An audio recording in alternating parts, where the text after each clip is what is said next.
तो हमारा क्वेश्चन है Oedipus Rex as a tragedy. इसका मतलब ये है कि इडिपस रेक्स जो प्ले हमने पढ़ा है, हमने उसको प्रूव करना है कि वो ट्रेजिडी किस तरह से है। उससे पहले हम उसका थोड़ा सा इंट्रोडक्शन कर लेते हैं। रिटन बाय सोफोकल्स, सोफोकल्स ने लिखी है। Sophocles is one of 3 Greek tragedians whose works survived. सिर्फ 3 ग्रीक ट्रेजिडियंस हैं जिनका वर्क जो है वो अभी तक हमारे पास सही हालत में मौजूद है, तो सोफोकल्स भी उनमें से एक है। And next, Aristotle declared it the finest tragedy. Finest tragedy का मतलब है कि इसमें ट्रेजिडी की हर क्वालिटी मौजूद है। अगर हम करेक्टरिस्टिक्स को वन बाय वन डिस्कस करें ट्रेजिडी की, तो ये हर करेक्टरिस्टिक को फुलफिल करती है। द पोएटिक्स जो है वो अरिस्टोटल की एक फेमस बुक है, जिसमें उसने जो है ना वो डिफरेंट लिटरेरी जॉनरेस को डिफ़ाइन किया है, तो उसके अकॉर्डिंग ये फाइनेस्ट ट्रेजिडी है।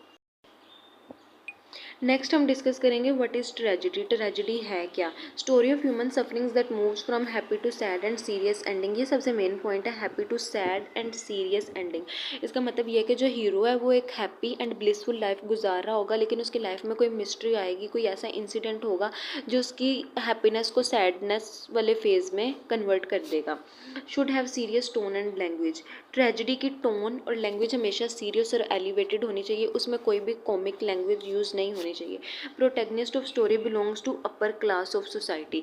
इसका मतलब ये है कि जो हीरो है, जो मेन कैरेक्टर है ट्रेजिडी का, वो हमेशा जो है वो हायर रैंक ऑफ सोसाइटी से बिलोंग करता है और एक नोबल कैरेक्टर होता है। Story should move on the basis of cause and effect. Cause and effect का ये मतलब है कि जो प्रोटैगनिस्ट है वो अगर हैप्पी से सैड एंड की तरफ मूव कर रहा है, उसकी लाइफ हैप्पी से सैड फेज में जा रही है, तो उसकी कोई वजह होनी चाहिए। ऐसे ही नहीं कि वो पहले हैप्पी था और वो सैड हो गया, हमेशा कोई उसके पीछे काज होगी जिसका इफेक्ट ये होगा कि वो सैड फेज में जाएगा। Emotions of pity and fear are glorified. Pity and fear वाले इमोशंस हमेशा एक इंसान में आते हैं जब वो किसी को हैप्पी लाइफ से सैड लाइफ की तरफ मूव करता देखते हैं। तो इसी तरह ट्रेजिडी का मेन जो पर्पज़ है ना वो यही है कि ऑडियंस में पिटी और फियर के इमोशंस जो है ना वो अराइज होने चाहिए। आगे, Aristotle defined the tragedy in the best manner taking Oedipus Rex as an example. Oedipus Rex जो है वो एज अ रेफरेंस जो है वो अरिस्टोटल ने यूज़ किया अपनी बुक द पोएटिक्स में, क्योंकि इसमें ट्रेजिडी की सारी क्वालिटीज़ हैं। आगे, as it fulfils all the definitions of tragedy, क्योंकि ये सारी ट्रेजिडी की डेफिनेशंस के को फुलफिल करती है। आगे हम पॉइंट बाय पॉइंट उन को डिस्कस करते हैं। नेक्स्ट जो है वो हम अरिस्टोटल के अकॉर्डिंग ट्रेजिडी की क्या डेफिनेशन है वो करते हैं। Tragedy is an imitation of an action. Imitation of an action का ये मतलब है कि जो ग्रीक एरा में प्लेज होते थे वो ना सिर्फ लिखे जाते थे बल्कि उनको स्टेज पे परफॉर्म किया जाता था, उनके एक्शन को इमिटेट किया जाता था स्टेज पे। ये है कि उस इमिटेशन ऑफ एक्शन जो है वो जो स्टेज पे की जा रही है वो एडमायरेबल हो, उसको ऑडियंस एडमायर करे। कंप्लीट का ये मतलब है कि उसका इंट्रोडक्टरी पार्ट, मिडल पार्ट और जो एंडिंग है वो प्रॉपर होनी चाहिए। इंट्रोडक्शन में मतलब आप करेक्टर्स को इंट्रोड्यूस करवाया जाता है, उनकी लाइफ तब कैसी चल रही है। मिडल पार्ट में कोई मिस्ट्री आती है प्रोटैगनिस्ट की लाइफ में और वो उसे रिजॉल्व करना चाह रहा होता है। एंडिंग में वो मिस्ट्री जो वो रिजॉल्व हो जाती है और उसको उसके पनिशमेंट या रिवॉर्ड जो भी मिलना होता है वो मिलता है। पोजेसिस मैग्नीट्यूड का ये मतलब है कि हर पार्ट का जो है वो इंट्रोडक्शन, मिडल, एंडिंग सबका रिलेटिव साइज़ होना चाहिए। ये ना हो कि इंट्रोडक्शन इतना लंबा हो जाए, उसको इतना खींचा जाए कि मिडल पार्ट और एंडिंग मतलब मिस्ट्री का कोई मतलब हमें रेजोल्यूशन वो सब कुछ इतना दिखाया ना जाए।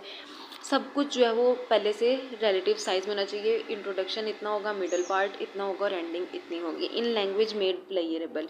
लैंग्वेज ऐसी होनी चाहिए जो ऑडियंस में कंफर्ट और कंटेंटमेंट प्रोड्यूस करे। Each of its speech is separated in different parts. ऐसा होता है कि जो प्ले होता है, जैसे हमने इडिपस रेक्स भी पढ़ा है, ये डिफरेंट एक्ट्स और सीन्स में डिवाइड होता है। इसका ये मतलब है कि डिफरेंट पार्ट्स में डिवाइड होना चाहिए। Performed by actors.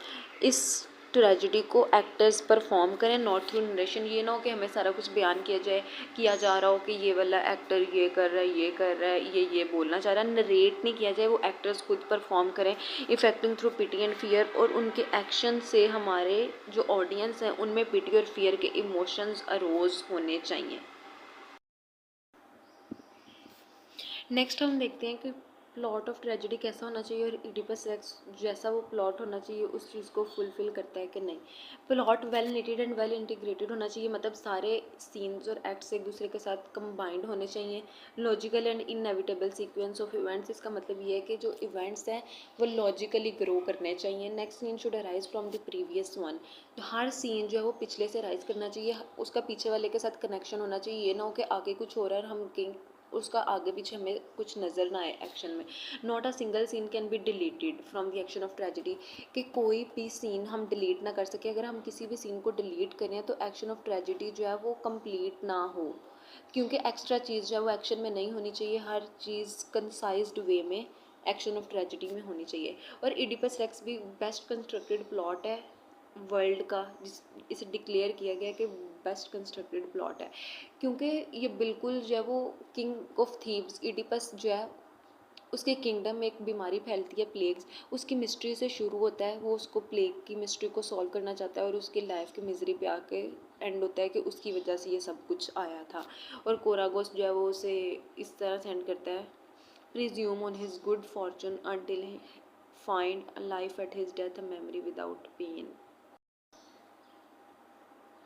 नेक्स्ट हम देखते हैं कि हीरो ऑफ ट्रेजेडी में कौन कौन सी क्वालिटीज़ होनी चाहिए और Oedipus Rex as a protagonist उन क्वालिटीज़ को फुलफ़िल करता है कि नहीं।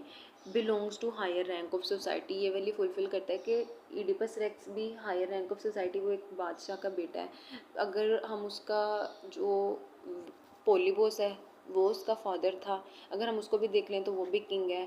और अगर लेओस किंग को देख लें तो वो भी किंग ही है। अबव एवरेज लेवल, एवरेज से अबव होना चाहिए, उसकी क्वालिटीज़ अबव एवरेज लेवल होनी चाहिए। जैसे एक आम आदमी जो है वो स्फिनिक्स की रिडल को सॉल्व नहीं कर सकता था, लेकिन इडिपस रेक्स ने उस रिडल को सॉल्व करके थीब्स को बचाया।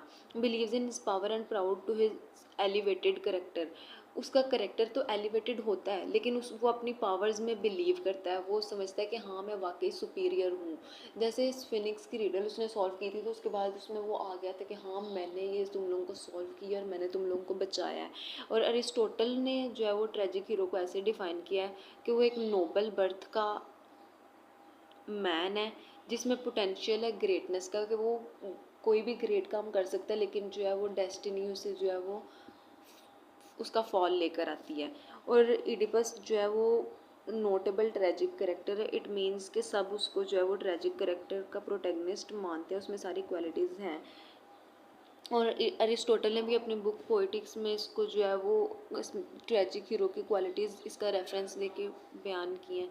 नेक्स्ट अगर हम उसके ये वाला देखें कि बिलीव्स इन हिज पावर, तो ये अगर हम इडिपस को भी देखें तो वो बहुत सारे ऐसे डायलॉग्स हैं जिससे पता चलता है कि वो अपने एलिवेटेड करेक्टर में बिलीव करता है। जैसे वो कहता है wealth power craft of statesmanship kingly position everywhere admired. Next हम देखते हैं कि डिक्शन जो है वो ट्रेजिडी की कैसे होनी चाहिए और इडिपस रेक्स जो है वो उसकी भी डिक्शन एक ट्रेजिडी की डिक्शन की तरह है या नहीं। डिक्शन होता क्या है, the way the language of the play is delivered, जो लैंग्वेज प्ले में यूज़ की जा रही है उसको कहते हैं डिक्शन। और selection of those words by dramatist that arise the feelings and aid in meaning making, arise the feelings के ऐसे वर्ड्स यूज़ करने चाहिए इम्पैक्टफुल वर्ड्स जिसमें जो फीलिंग जो है वो ड्रामाटिस्ट ऑडियंस में अराइज करना चाह रहा है वो वाकई हो, और एडिंग मीनिंग मेकिंग, और जो वो मतलब ऑडियंस को समझाना चाह रहा है वो वर्ड्स ऐसे होने चाहिए कि उस मीनिंग को कन्वे करने में एड करें। आगे इडिपस में जो है वो डिक्शन जो है वो बेस्ट वे से यूज़ की गई है। इसमें अगर सोफोकल्स की यही बात देखें, जैसे वो पहले ही सीन में वियन और ब्लाइंडनेस को कंट्रास्ट करता है और लेकर चलता है। जैसे ट्रेजियाज है वो ब्लाइंड है और फिज़िकली, और जो इडिपस है वो देख सकता है, लेकिन एक्चुअली जो ट्रेजियाज है वो ट्रूथ देख सकता है और इडिपस ट्रूथ से ब्लाइंड है। इन दोनों चीज़ों को वो जैसे लेकर चलता है इससे पता चलता है कि उसकी कैसे ग्रिप है बेस्ट वे में डिक्शन के ऊपर। इडिपस रेक्स की डिक्शन जो है वो फाइनेस्ट है। जैसे ट्रेजियाज का एक डायलॉग भी है जिसमें वो बोलता है listen to me you mock my blindness do you, कि तुम मेरी ब्लाइंडनेस को मजाक उड़ा रहे हो, but I say that with both your eyes are blind, कि असल में तुम ब्लाइंड हो गए अपनी दोनों आइज़ से, जिसमें जो है वो लास्ट पे हम देखते हैं कि इडिपस अपने आप को ब्लाइंड कर लेता है। ग्रीक ट्रेजेडी का मतलब ही ये है कि हीरो की जो है वो डाउनफॉल की स्टोरी है असल में। तो ये डाउनफॉल ऑफ ट्रेजिक हीरो वो आता कैसे है ट्रेजेडी में, उसके हेमार्शिया और ह्यूब्रिस की वजह से। ये दोनों जो है वो ग्रीक ट्रेजेडी में टर्म्स यूज़ होती हैं, हेमार्शिया और ह्यूब्रिस। आगे मैं एक्सप्लेन करती हूँ। हेमार्शिया होता है ट्रेजिक फ्लॉ। ट्रेजिक फ्लॉ जो एक फ्लॉ होता है जो प्रोटैगनिस्ट है उसमें, जो उसको जो है उसके डाउनफॉल की तरफ लेके जाता है। और इडिपस का जो फ्लॉ था lust for knowledge. Lust for knowledge का मतलब है कि उसको हर चीज़ के बारे में जानना था कि ये कैसे हुआ और क्यों हुआ।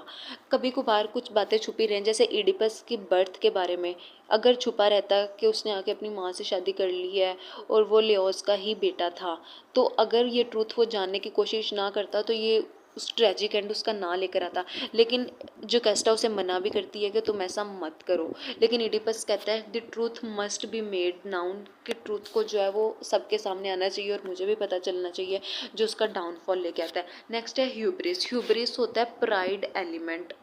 प्राइड एलिमेंट पहले कहा है कि जो हीरो है वो अपनी एलिवेटेड करेक्टर में बिलीव करता है और ये उसका प्राइड एलिमेंट होता है। और इडिपस को लगता है कि वो हर प्रॉब्लम सॉल्व कर सकता है, और ये प्राइड एलिमेंट उसमें बेसिकली ज़्यादा तब होता तो शुरू से ज़्यादा तब होता है जब वो स्फिनिक्स की रिडल सॉल्व करके थीब्स को बचा लेता है। और वो मतलब ऐसे मतलब उनको जताता भी है कि मैंने तुम लोगों को बचाया थीब्स से, वरना तुम लोग तो कुछ कर ही नहीं रहे थे।